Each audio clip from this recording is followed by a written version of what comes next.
Hi guys, naa ako karon sa Agarwood Coffee, ang bagong open nga coffee shop nga makita sa Malaga, Bindoy. Kung ganahan kag lugar nga presko, hilom og relaxing, kani jud ang perfect para nimo. Walay entrance fee ang Agarwood Coffee karon, so libre ra jud ang picture taking. Take all you can. Medyo sudunon ng siya gikan sa highway, mga 10 minutes drive. Medyo unahan lang siya gamay sa isda sa Bindoy, katong naay signage. Naay available nga mga parking area sa gawas, naay walay bayad, naapoy naay bayad mga 10 pesos lang. Pwede na mo dito magmotor, pwede pod car. No pets allowed inside, pero babies are allowed. Dili lang siya kayo recommended para sa mga gorgeous people, kayo no na lakawon man gud siya gamay pasulod, and patungas pa jud.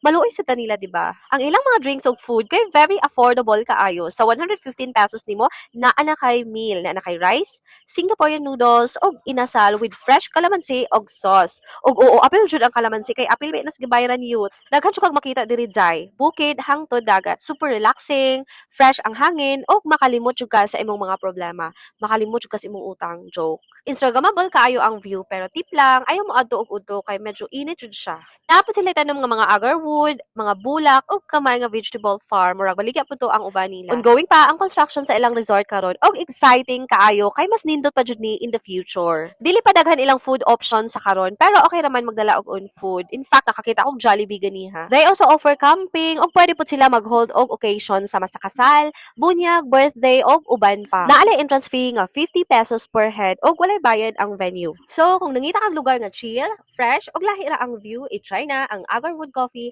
sa Malaga, Bindoy. See you guys sa sunod nga vlog!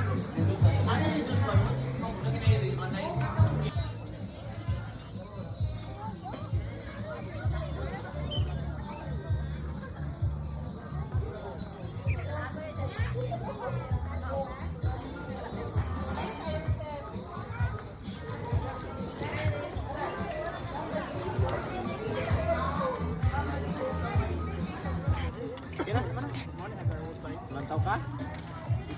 Bike, mau ni agar road. Kita kali ko na nag